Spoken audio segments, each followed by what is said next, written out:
Welcome to the show, everybody. I am Martin Rowland. Thank you for tuning in to Same Cast, Different Day podcast. So, first thing I want to talk about, we've been going for a minute. I'm a year older.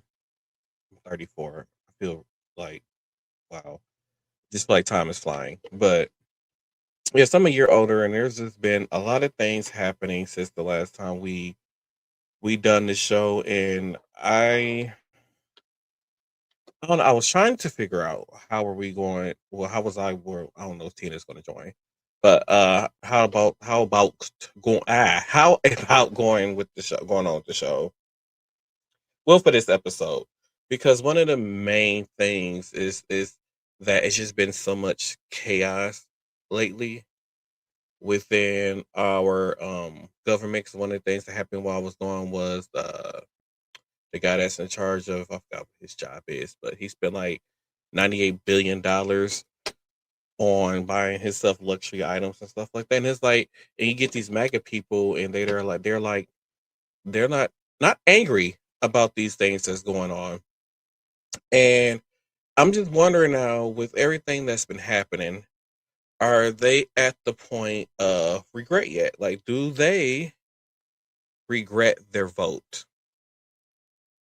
Because I think at this point, you have to regret voting for Donald Trump because he has broken every single last campaign promise there is, and now war to get people to forget, for people to forget to talk about these Epstein files, which we still want to see the unredacted Epstein files. Only thing that should have been redacted was anything related to the victims, I believe, from the Epstein files that should have been released. But he's doing all these things to get people to stop talking about the Epstein files. But and then one of the things that the Republicans is like boasting about, I don't know what's the proper term, was how they said, oh well, Americans are getting more money on their, this is just not working for me.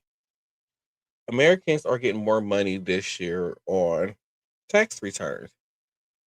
I say, yeah, they're getting more money, but they're not, can they afford to live? Can Americans afford to drive?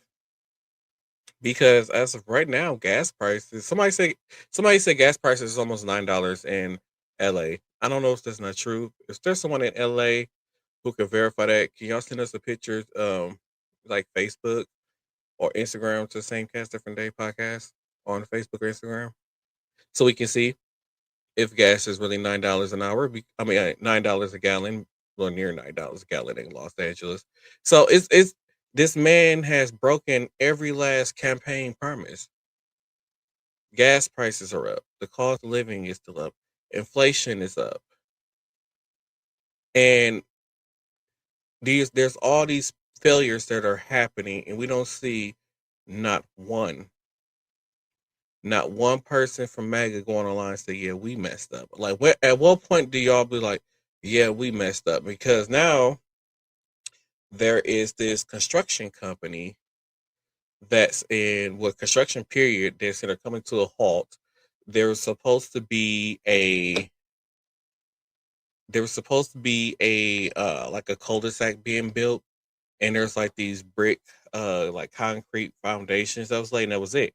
And they were saying that at least 3 to 4 times a week, ICE agents are coming to pick up the workers, and so they're like, workers stop showing up, and a lot of these construction businesses relied on a lot of undocumented workers to build. So now we have these gaps in all these different sectors of like work that typically, undocumented immigrants would do. And I'm guessing in Trump's head, if we kick out all these undocumented immigrants, that, that's going to create jobs for the American people. And it didn't work. It's not working because he did all that, and a lot of these American people are still not going to go apply for those jobs and do those jobs. Because I still don't see an American person going to go work in a fruit and vegetable field and picking fruit and vegetables for what an undocumented person was doing. I just don't see that happening. So The next thing he did was, I'm going to start a war, and that war is going to create jobs. But yet, we're going to spend trillions of dollars on a war. Because I believe the war in Iraq, whatever that was after 9/11, that was trillions of dollars spent. And now he want to spend more trillions of dollars on a unnecessary war. That's just purely unnecessary, and I don't understand it. I don't understand people justifying voting for Donald Trump. They're still trying to do everything possible to stop people from voting in the upcoming midterm elections. Like I said, one of those things was requiring Alexa do not disturb. Alexa do not disturb. So one of those things was requiring people to, have a passport to vote, which it costs money to get a passport, and it's a process to get a passport. So once again, like I say, you want somebody that's living check to check, who barely can afford to live in an economy that he's now created. Um, you expect for them to be able to spend $160 on going to get a passport to be able to vote, and then with people not having access, with those people not having the proper documentation to vote, that means there's less voter turnout, which means it favors more of the Republican Party. And we're supposed to have free and fair elections, like, and requiring people to have a passport to go vote is like, hey, it's just like saying, hey, you gotta pay to vote, in my personal opinion. And then on top of this, we have this partial government shutdown because the Democrats wants to restructure, these ICE agents, especially being them going to the house without a like order from a judge to go into like houses and stuff like that. Um, with the killings that happened with uh, Alex Peretti, and I kind of can never remember the other woman's name, but you know when they were killed by ICE agents, it's just a lot, and it's just been a lot going on, and it is depressing. It's really depressing to be an American right now. Um, so back to the war. He one of the attacks was like when he bombed the school, and it's the kids got killed, by the way. And now he wants to bully other countries to join in on this war to basically protect these waters to get the oil out of Iran. And Iran is like, and they're blowing. I guess they're targeting ships that's trying to ship oil out through that little river, sea, whatever it is called over there. That we ain't got no business being in. And then after he lied, said there were gonna be no troops on the ground. And then next thing you know, he's like, oh, he wants to put troops on the ground, and we're sending all these troops out there to these waters. And then now they're talking about possibly a draft and drafting people to go fight in a war about and die in a war about nothing, like just nothing. I just do not understand this current administration. I don't understand this very corrupt government right now, and the MAGA supporters they love to say the word how Joe Biden was corrupt and he was doing all these other kind of things. I'm like, you guys don't see any of this stuff that Trump is doing, and it's like to these people um who are considered like low class. I'm gonna say even low class, like middle class people. What has he done for you? What has he done that has benefited you? 'Cause once again, he wouldn't cause the war. And by the way, I guess he's this whole thing was when he bombed Iran. It was a surprise, and Japan was like, "Hey, what's going on?" And then why did the Japan president, or I don't know what they call it, Japan is president or prime minister? I don't know what they call their person, but while their person sitting there, and he got the nerve to say that y'all didn't tell us about Pearl Harbor. Like who says something like that? Who? And why would you even just make it make sense, and people be like, yeah, and clap and cheer for that like it's right, and it's not right at all that he does that. It's not, and it shouldn't be like that. They're just like when Robert Mueller died. He said, "I'm glad he's dead." He pretty much, I'm glad he died or he's dead. That's what Donald Trump said. But now he's speaking bad about somebody that passed away. But then when the whole thing happened with Charlie Kirk, they wanted people to, you know, if you hear somebody talking bad about Charlie, report them at your job, and you're trying to get people fired and try to make it against the law to and have people arrested and all these other things for speaking their thoughts about Charlie Kirk and his death. And yet, still, this man is just like, yeah, I'm glad he died. Like, what? Like I said, as a country, we need to make better decisions. We need to stop backing these reality stars politicians. We need to stop. I've been saying this for a long time, and one of the things I've been saying is we need to put an age cap on people who can be in these government jobs like senators and congressmen and all these other kind of things. Like it needs to be a cap. Like we should not have nobody that's at least 65. I shouldn't say 65, at least 70. There's no way that there should be somebody that's 70 or older holding any of those positions because they are so out of tune with the real world and young people problems. Like we still have people that sit in that office in those positions who bought houses a long, long time ago for, I bought a house that's $20,000 now then, and it's now worth $3 million now. And you trying to sell me that same house that you bought for 20,000 for $3 million? That just don't sit right with me at all. And I just don't like it. Just don't. And we need to do better. Like I feel like the previous generation should be doing their part to set up the next generation for success. And what this current generation is doing, which is there's a lot of the silent generation and the baby boomers that are holding these government positions. They are all about them.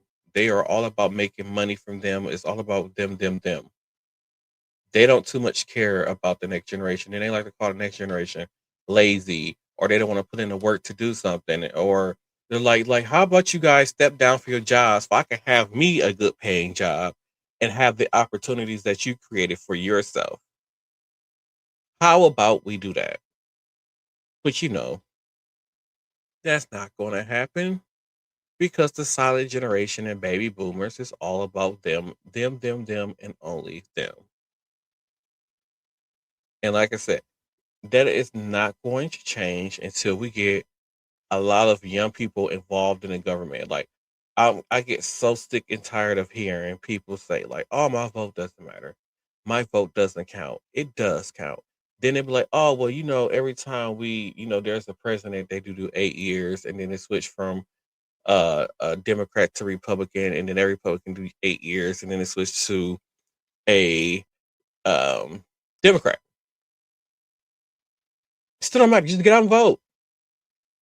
And it's so crazy how we get a Democratic president in office and they somehow fix and balance our budget, and then we get a Republican president come in there and do so much, and then now everything is all messed up, but they don't see the mess ups that president caused because we're still living off the economy of the previous president.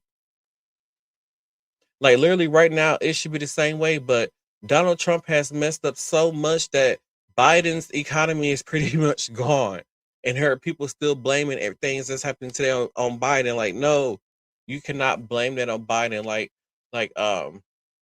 somebody had tried to say to me that, oh, gas prices was this high was when Biden was in office. You're like, yeah, when he took over after.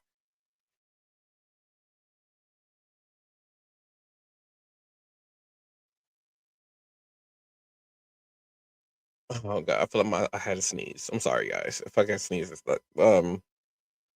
So gas prices was high when he took over after uh Donald Trump. So that first year or two when Biden was in office, we were still living off of Trump's economy. Um, Trump's price, well, everything he had to protect. Trump was the reason why gas was high, plain and simple. And towards the end of Trump's economy, I mean, towards the end of Biden, oh God, my brain is not acting right. Towards the end of President Biden's economy, not economy, his presidency, gas was down. Gas prices were down. We were paying below $3 a gallon for gas, below $3. And then Trump gets in office, causes a war, and now I go from paying $2.30 a gallon to now to $3.89 a gallon. Some states is even more.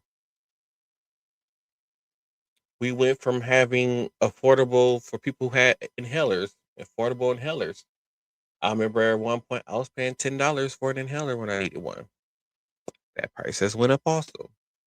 The cost of healthcare has went up also. The cost of food has went up also. The cost of gas is going up. The cost of everything is going up. Inflation has gone up. Inflation was going down under Biden. Inflation is going up under Donald Trump. So I want to know what is it going to take for these super hardcore MAGA, supporters um, to stop, what's the word I'm trying to think of?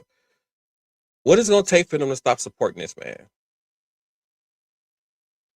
Like, what is it really going to take for people to stop supporting Donald Trump?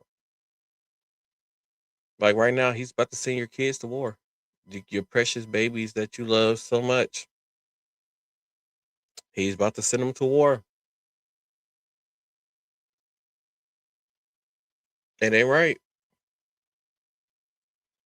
And I just don't understand, like, what is it gonna take? He's literally sending y'all kids to war, your babies, to fight over what? We still never really got an explanation behind the war or the reason why we're at war. All we know is that America is over there bombing stuff. We still don't know. And I hope we get some type of answer soon. And it's crazy because, like I said, it's only been one full year and a couple of months, and I feel like it's just been so much chaos within that time period, so much. And I feel it's Asian people, and it's crazy because I remember having this conversation with someone, and they was like, "How many more years?" I said, "Dude, it was only the first year." Like, we still got 3 more years of this, and I was like, it's just been so much chaos.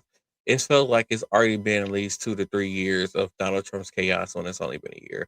And I still don't understand what was the whole point of Doge. What happened to our rebate checks that Doge found all this money. They cut all these programs. They did all these cuts to Medicare, and where is this money? Where? Because the big beautiful bill, it's only helping him. It's only helping the people he supported, the people that lobby for the bill. It's only helping them. It's not helping the American economy. It's not helping us whatsoever. And this podcast, this space right here, it's a safe space to talk about these type of things. And like I said, people be like, well, I'm not like I said, I don't always necessarily agree with everything Democrats do. I don't. I feel like Republicans do have some good ideas, but the majority of them are bad ideas. But we as an American people need to really sit down and talk to each other and have these conversations because if we don't, the next 3 to 4 generations are just screwed off of the chaos that this current president is causing. And I really want you guys to think about that. And let me know what you guys think, because I'm going to end this show right here. This is going to be quite a short one, but I'm going to end it right here. And let it sink in what I talked about today, and then give me your thoughts and opinion. And thank you all, and I will see you all on the next episode of Same Cast Different Day podcast, where we can sit down and discuss this. Join me in the comments. We go live Sundays at 7:30, so make sure you guys tune in, and I'll see you all on the next episode of Same Cast Different Day podcast. And don't forget, if you're in the state of Wisconsin, please go out April 7th. Please go out and go vote. Make your voice be heard. Please vote.